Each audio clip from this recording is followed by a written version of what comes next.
Hello, and welcome to the Perfect Franchise Podcast.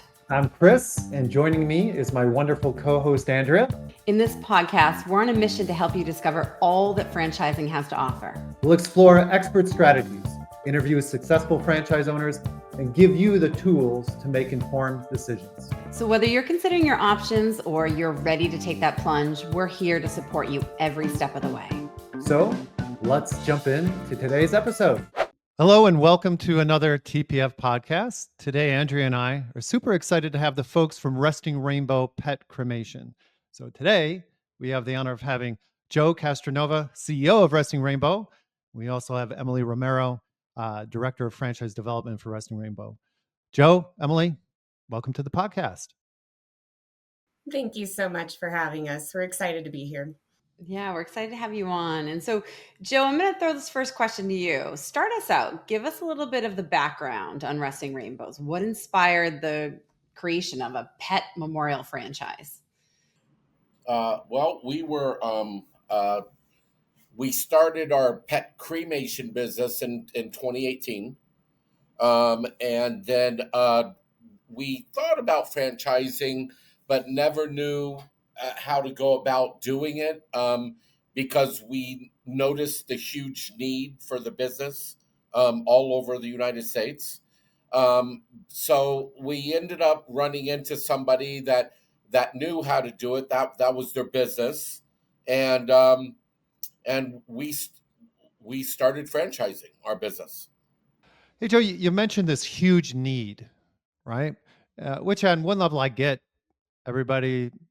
Everybody's pet dies at some point. But, I've had a dog pass. It's terrible, but I just took him to the vet. So what do you mean when you say huge need here? Well, there's only right now the normal turnaround, even if we bring your pet to a vet, is from 2 to 4 weeks before you get the ashes back. And the reason for that is because there's not very many pet crematories in the country. There's only about 998 pet crematories in the country, and they're scattered out all over the United States. So there's a lot of people don't even know, in the past 10 years, it's getting very popular to cremate your pet because a lot of people move. They don't want to bury their pets in their backyard and then leave the house and then their pet is there. So pet cremation is becoming very popular, especially in urban areas. And in a lot of states now in the United States, you're not allowed to bury your pet unless it's in a pet cemetery, in a vault, in a casket. And it's just as expensive to bury a pet as it is a human being. So pet cremation is it's been around 75 plus years, but now it's really, really getting popular, and there's just not enough facilities. Thank you for that. So, Emily, give us a little. So, you talk about this all day long. There's the cremation part, but there's more than just cremation to the services, right? Can you hit on and tell us how this works and what you're talking to clients about? You bet. And I think what Joe failed to mention, which I'm going to steal a little bit about him, and in terms of his background, is his story. And what the business was built on is a foundation of trust, transparency, and ethics. So it really is built on finding the right people who truly value that. And because of Joe's original experience cremating his own pet, dealing with a crematory that ultimately failed to provide the proper service of a private 24-hour cremation, it ended up being in mass with a bunch of animals. And of course, the story goes of how did he find out? Well, he went there and found it happening with his dog Haley on a pile of animals. And at the end of the day, it's fraud. This is not new. There's been out of Pittsburgh, you can find it online, an article with the Attorney General that has over 6,500 respondents with another crematory where it was found the exact same thing. It's a national issue. It's not a local issue. And so from the foundational perspective, and again, Joe can elaborate on this in his own story, but why we've built it the way we have is because of that. We never want somebody to experience what he experienced. And it's tough to even tell that story to candidates because, Yeah. just that, having to say it 100 times over and over, it's like, it's never easy because I have been through this with my own pets as well. So I have to think, oh my God, did that happen to me? So I really get behind this brand. And I can say from a foundational perspective, not only are we going to offer private cremation, memorialization, which is the foundation of revenue generation. However, but beyond that, by partnering with third parties like vets, preparing them for home euthanasia, DNA testing, necropsy. And necropsy, by the way, is autopsy for humans, necropsy for animals. And beyond that, cloning, even, believe it or not. We even dabble into drug incineration because the cremators themselves meet the guidelines in order to do that. There's a lot of things that we do in order to create a balanced business. But at the end of the day, we're really helping families because it's by honoring them and their pets with dignity and respect like we would a human. I love this analogy, and I'll just say it here, is that what do you do when a human dies? Who do you call? It's not the doctor. You call a funeral home or a religious figure that can help you, is obviously connected to one of those, to help you make those arrangements. That's exactly what we are, as a funeral home for pets. That's great. Absolutely. Thank you.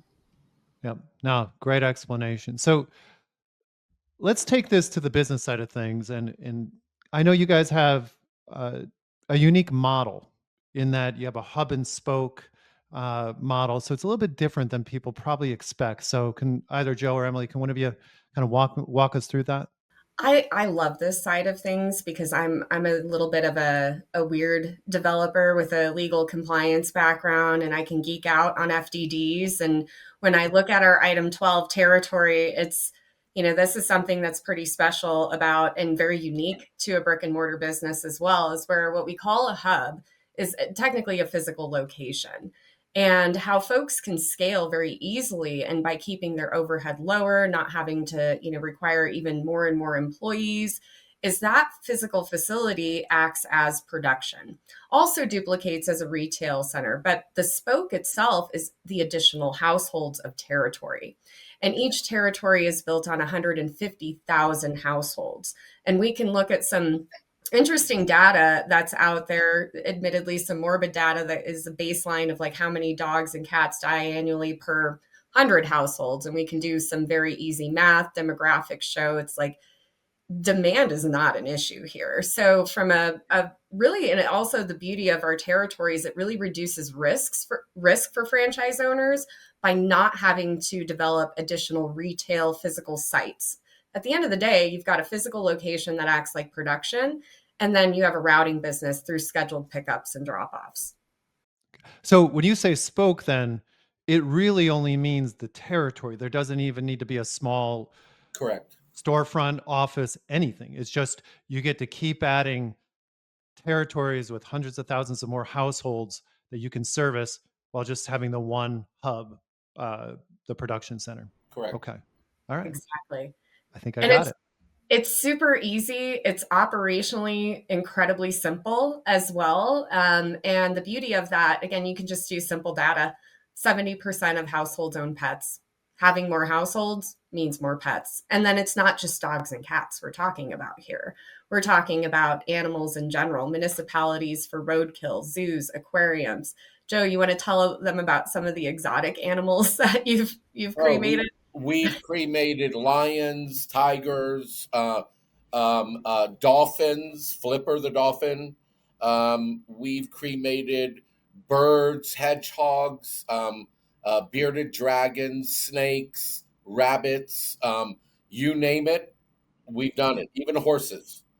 Joe, you've been around since the beginning. So can you tell a big spike since the pandemic? Because it's my understanding that everybody and their mother bought a dog or a pet Oh my during the God. pandemic. Well, So well, during the pandemic, we did not suffer at all. Our sales every day uh, increased. But since the pandemic, it's getting very, very much busier. And it's not quite yet time for all those pets to start passing away, probably another year or two. But yes, we expect and it hasn't stopped. I just read a report last night that all these new generation kids and young adults, they don't want children. They're still buying pets. And Mhm. so there's the adoption rate on pets now in the Humane Society has gone up 68% from last year. Wow. So Wow. just at the Humane Society. So I mean, it's huge. Yeah. Yeah, definitely. So, Joe, take me through to the client, like the franchisee that you're looking for. Who's that typical person? Who's drawn to this? Do they have to have a background in pet care, funeral No, services? Is there someone just likes animals? they have to be pet lovers, animal lovers. They have to have common sense because that's really all you need to run this business is common sense. You have to have empathy and compassion because that's what our franchise is based upon. We don't violate our clients' trust by cremating pets together when they're supposed to be private. We don't do it. We won't do it. We never have done it. And I hold my franchisees in very strict compliance of that. So we want people that love animals, understand that they're doing something good for the community, and at the same time, they're going to make a very, very good living. Yeah. Okay. Um, so walk me through it. I'm a new Resting Rainbow franchisee. I've got my uh, incinerator or crematorium or whatever the right word is. Um, I'm getting going. You know, I think a lot of the population is probably like me. Like, I don't know where to go besides my vet. So how do I market this as a franchisee? How do I get the word out? And you know, is the vet that I took my dog to, do they have their own incinerator, or are they using a competitor of mine now that I'm a franchisee? Like, talk to me behind the scenes how we Okay. launch this and start getting customers. So years ago, uh, uh, veterinarians used to have their own incinerators, whether it was behind their office or down the road or something like that. Um, they don't anymore because of the new EPA requirements and the strict compliance, the cost of an incinerator today, because they have to meet EPA requirements. It's not cost effective for any veterinarian to own an incinerator because they're not going to make enough money just cremating their own pets to pay for the equipment. So 99.9% of all the veterinarians out there use an outsourced company like us. Okay. Now, it takes a little bit of time to acquire veterinarian clients, but that's not our bread and butter at Resting Rainbow. Ours is walk-in clients, our B2C customers. Um, and we do that by helping our franchisees market online, and we're very, very successful at it. We get a lot of clients all throughout the night, all throughout the weekends, because if your pet dies at 1 o'clock in the morning or 12 o'clock midnight, you can't call your vet. Your vet's not open and he's not going to answer his phones. So 90% of them Google, my pet just died, uh, or pet cremation, or this and that, and we know all the keywords that people are searching for, so we help them do AdWord marketing, all kinds of stuff, and we get a lot of business at night and weekends because of those people that don't want their pet child dead in their house all night long until they could call the vet in the morning. Yep. Yeah, that happened to me. That's Yep. my dog died over the weekend, and Yep. I couldn't do anything until Monday morning, so it was See. a bummer. Yeah. Well, we at Resting Rainbow, all of our franchisees, we are 24/7. We go pick up the pets at the people's homes. We have a little ambulance. We have a stretcher with a casket on it that we go into the room, and they're their house. We put their pets in the casket, wrapped in a blanket. They're able to say their last goodbyes. We wheel them out into the ambulance, and they slide. It's all exactly the way you would expect a human to be treated is exactly the way that we treat pets. Nice. No That's nice. different. Yeah. If I might add into the marketing side and creating awareness, there's something really interesting too that many candidates do, and I even encourage is, and our marketing partner does when they do come on board, is that from a due diligence perspective, other crematories are not doing anything. It's or very, very minimal, if at all. So just naturally having a franchise with the national buying power that we have and the resources that we have are really elevating Resting Rainbow to the top. And a whole lot of national campaigns, in addition to paralleling the local marketing that franchisees are doing, is really highlighting that. A simple Google search will show they come up organically. There's no sponsored. I mean, and it's when somebody's pet has passed, they don't want to keep searching. They want to find the top one with good reviews. And that's what Resting Rainbow is really elevating from a digital marketing standpoint and many other resources that we do to provide revenue generation. Yeah, But it is. we are the highest 5-star reviewed pet crematory in all of the United States. Okay. So you talked a little bit about the franchisee, like you're saying they're going out, they're picking them up in the middle of the night, they're doing that. What is the franchisee doing with this? You're doing a lot of digital marketing. Help me understand their role in the business. Well, in the digital marketing part and stuff, they really don't have to do anything. We have a company that serves our franchisees that has already done many of these, that they know what they're doing. Because digital marketing, especially with AdWords, is a tremendous, monumental task.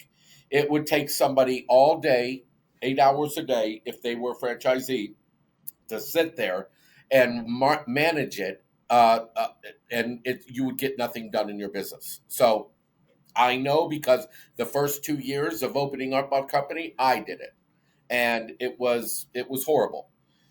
So we've outsourced that to a company that they know what they're doing, and the results that our franchisees get are phenomenal. So the franchisees can focus on running their business, taking care of customers, doing the cremations, doing paw prints, doing other things that needs to be done, instead of them having to do that to get the business in the front door. And I'll just add that it's not necessarily the franchise owner who has to do cremation paw prints themselves. Of course, that's going to be hired in for those specific tasks and that, but everybody learns how to do it. They're really needing to be more of their ambassador to the brand, as well as formulating those vet relationships and, empowering their team to have what they need. It's incredibly simple from an operations perspective, where employees wise, it's very minimal. They don't need to be skilled technicians or anything. And we have some pretty unique hiring methods for that as well. But Joe, I would say elaborate a little bit on that side from an ambassadorship and from owner perspective versus the employee perspective. Well, yeah, you being an owner, your main role is building relationships in the community with vets, building relationships with police departments, because we do all police canines for free. If they are killed in the line of duty or out of the line of duty, we take care of everything. We work with city halls. You go to veterinarians' offices. You meet them. You go to your local humane societies, your local animal shelters. You want to go out and sponsor little league teams in schools, because you want to be a part of the community, and that's what the franchisee's job is. All the stuff that needs to go on in the office, you have 1 or 2 employees doing it. But our franchisees' jobs are out there actually building a relationship in the community. So dare Andrea and I hope that we can actually present Resting Rainbow as semi-absentee. Is that a okay word to use with our clients when it comes to your brand, or no? Yes. Yeah. I'm as a developer, I want to be really clear and serious about this though. Because in the industry and franchising, we've got enough of this stigma, and I want to do people the right, give them justice in this and set expectations properly.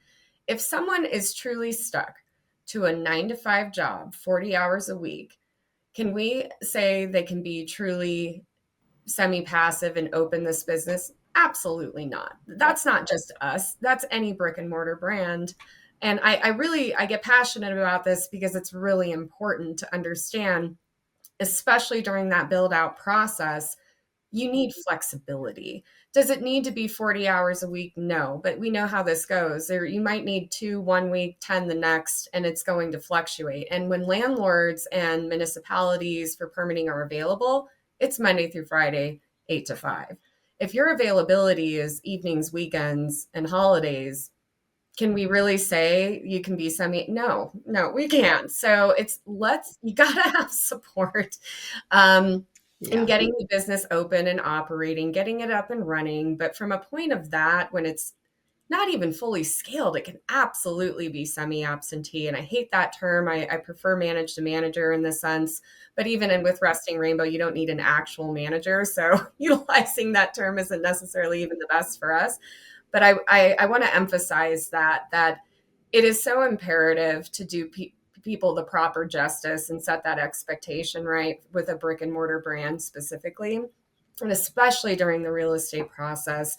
While you may not need 40 hours a week, you're going to need flexibility to do this. Yeah, during the first 2 years of a franchisee buying of this franchise, they absolutely have to work their butts off in getting the business up and running and building that relationship with the community, because employees aren't going to do it.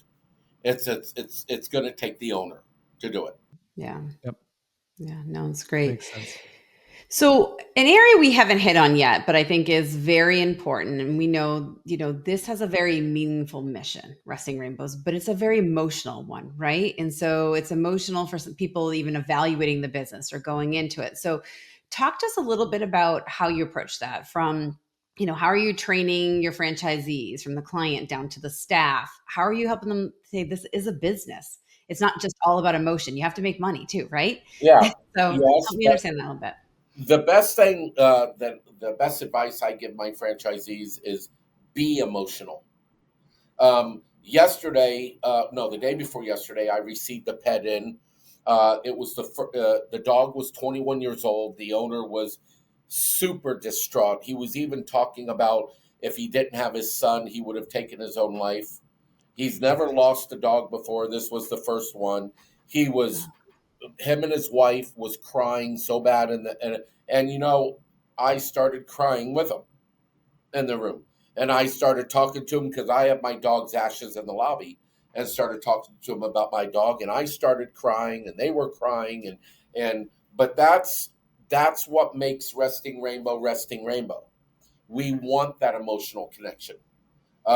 If you feel like crying, sometimes I go to home euthanasias and I cry just as bad as the owners, because it's sad.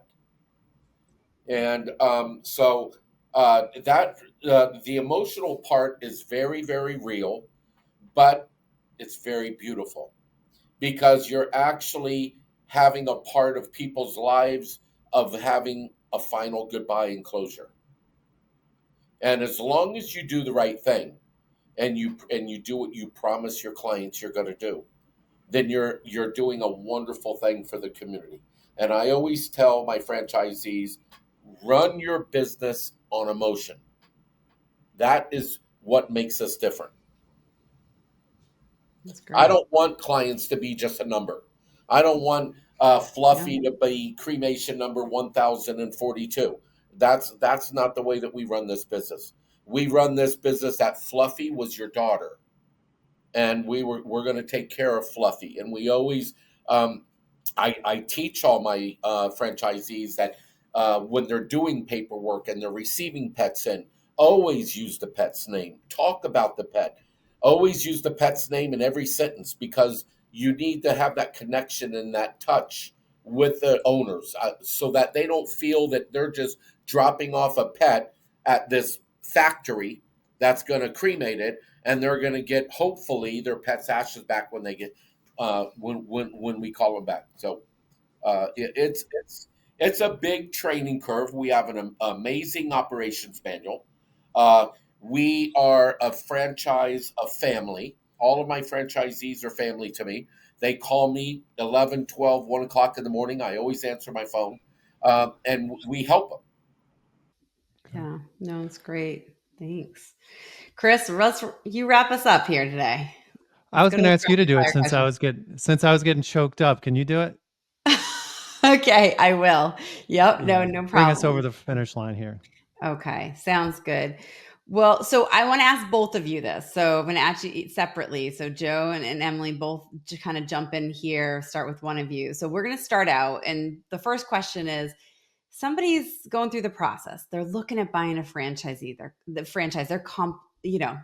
contemplating this. They're thinking this might be the next step. What advice are you giving them through that process? I'll let you take it off. My best advice for anybody who's interested in buying a franchise is one, don't look at it as buying, it's finding the right fit. It most certainly should be an awarding process in that sense, but make sure you're buying into the system, not just the product. Your success does depend on following the playbook. That's what franchising is, what we're about. And I think that's really important. I would say make sure that you go into a franchise where the franchise is really there to help you. I've heard, since I'm new to franchising, this is the first time we've done this, but I've heard horror stories by meeting other franchisees, and they buy franchises and then they never see them again. They're given a playbook or an operations manual, whatever you want to say, and then they never see them again. That is what I hear a lot out there. Well, we don't do that, but I would definitely make sure that they're going to be around day to day operations to help you, because that's what being in a franchise is. Yeah, that's great. So you're raising your hand, you want someone there, That's right? right. That Absolutely. makes sense. So pivot, fast forward a year. They're now purchased whatever franchise it is, but they're in the thick of it. What's your advice in that first year?